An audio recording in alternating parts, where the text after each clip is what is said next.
the one mental barrier that is holding you back from finding your art style. I actually lied. It's not just one.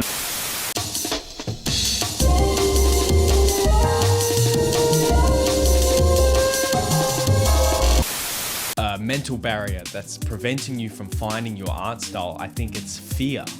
Fear of being different. As an artist, you see someone with a really unique art style and you praise them and you think, oh, wow, that's fantastic, but I wouldn't dare to do that, you know? It's like you're scared to show that side of yourself because like, what if I do something experimental and a little bit, you know, weird and people don't like it? As artists, criticism fucking sucks. Oh my God, I am trying to work on getting better with receiving criticism, but I take it to heart, and most artists do, because when you're doing art, you're not just making something, you're putting a part of yourself on there, right? You're being vulnerable, especially if you're making truly authentic art. If you're if you're doing something very experimental and something that's very meaningful to just you, and then someone dismisses it or shows disinterest or dislikes it, then that hurts. Of course that hurts. And I think that can also be something that prevents you from trying to be more authentic with your art, because the more authentic you are, the more it hurts when you're yourself, when someone doesn't like it. Something that I find so interesting about art and my journey as an artist is how much my journey as an artist is linked to my journey as a person. For example, at one point in my life, I had quite low self-esteem, and the way that I would approach meeting new people is I would just be very safe and just like, I don't know, I was scared to be my full self. Because what if they didn't like me? You know what I mean? So I'm just gonna play it safe so that everyone likes me. You can play it safe and you can still get people to like you and people to like your art. But when you're being truly yourself and truly authentic, the connections that people make with you and your art are so much stronger. So like if I meet someone and I'm being 100% myself straight away from the get-go, yeah, obviously that means there's gonna be more people that dislike me, but also the people that like me and that I like them, our connections are so much stronger and so much more meaningful as well, because they're getting to know your true self. And I think it's the same with art. When you're being unsafe and you're being more subversive and experimental, that's you showing more of yourself. I think you're showing yourself more as a creator and as a person. I'm reading a book called Art and Fear, and I highly recommend this book for whatever fucking stage of your art you're at. I really love this book. This is a great book. But I wrote something down about just what I just fucking said. In large, becoming an artist consists of learning to accept yourself, which makes your work personal, and in following your own voice, which makes your work distinctive. Yeah, that took a while for me to understand and actually like make changes for that in my life. And yeah, it's funny because I was going through the exact same thing with my art. I was scared to be authentic with art.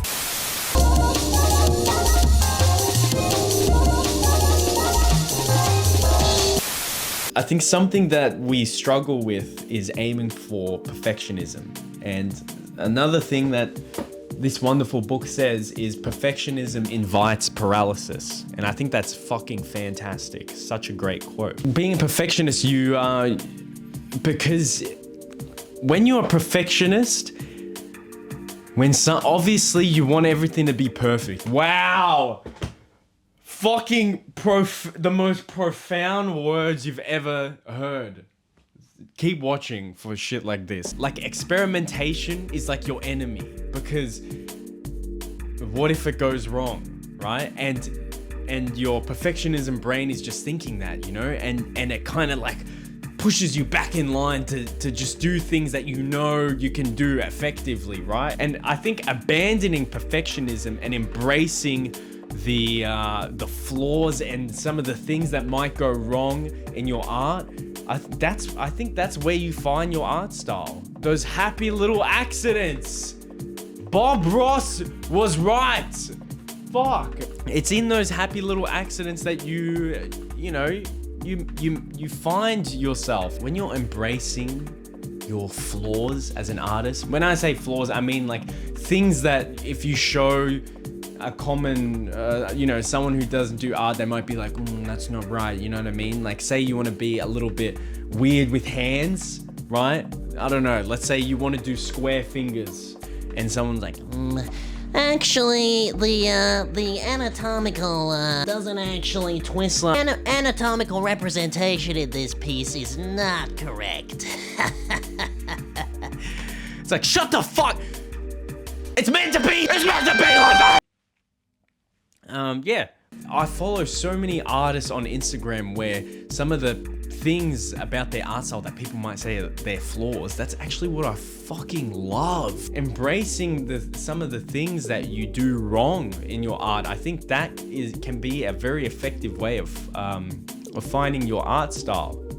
But to do that, you need to get rid of that perfectionism shit in your brain. So advice that I'd give you is embrace your flaws, because your flaws are what make you who you are as a person and also your art.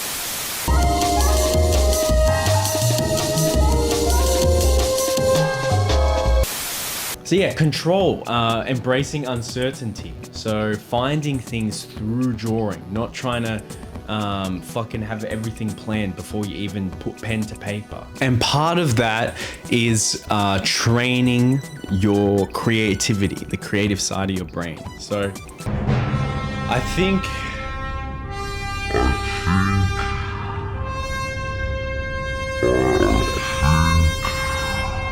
I don't know, actually.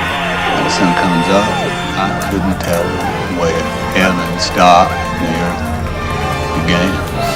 I can see a lot of other coming up artists like myself falling into this trap.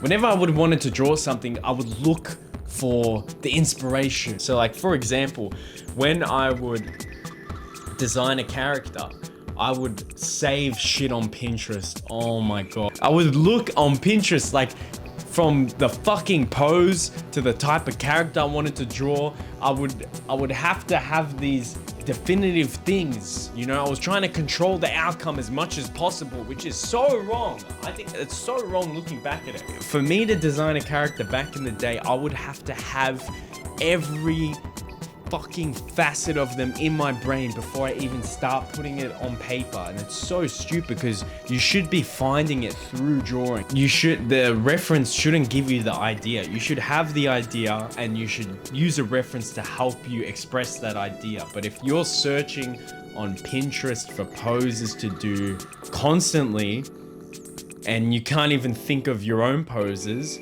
I think you gotta start to train your brain to think a little bit differently. And I think that could be something that's preventing you from finding your own art style. There's another quote. I got another quote for you guys. Okay, art is like beginning a sentence before you know its ending. In making art, you need to give yourself room to respond authentically. Art happens between you and something, a subject, an idea, a technique. Both you and that something need freedom to move. Another thing is to, hang on. So, embrace uncertainty. What was it? Embrace uncertainty and rely on yourself with your art. And I think to link it with finding your art style, you know, because your brain is trained to rely on external things for your inspiration, it makes it hard to look within and find yourself. So it can only come from within. But if your brain isn't trained to look within and grab some shit from there and put it on a fucking piece of paper, then of course you're gonna struggle with it. Why am I getting mad? I get worked up about this shit because I'm in the process of dealing with it. So this isn't coming from someone who's like, yes, I remember 30 years ago when I first started out having these issues. I'm going through this shit today. I'm out here struggling. I'm fighting for my motherfucking life. I'm going through this stuff too. So like while it's actually kind of helpful. While I'm speaking about this stuff, I'm learning as well, and it helps vocalizing these things. To sum that point up, train yourself to rely on your own creativity. You know, yeah. Think it is something from the dome and just draw it. And if your brain is fucking empty, just start going. I've been training my brain with this. Try this. Hang on. So something that I've been doing to help train my brain to just draw, to just do things, is I got this big fucking sketchbook, and I also got some crayons as well. Like they're not like nice crayons. Like I think they were like $12. And so basically what I've been doing is I've been just getting in on this sketchbook and just drawing without any plan. And it's something that I learned from David Cho. Watch David Cho videos. He will save your life. So here's some of the shit that I've done. So I did this, you know, and they're all shit. Then the thing about it is they're not meant to look good. So it gets the pressure out of the way, because you're like, I'm not gonna show anyone this. I did this one,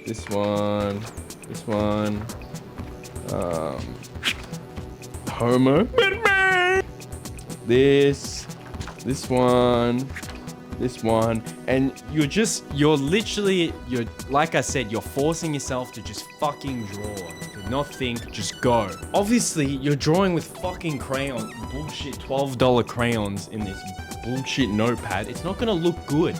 So how do you measure how happy you are with the artwork? You measure it based on how well you were able to express yourself and be authentic, right? So here I was very happy because, you know, this kind of represented how I was feeling and just like what was going on in my head, you know? Yeah. And that made me happy, you know? Instead of, this doesn't look like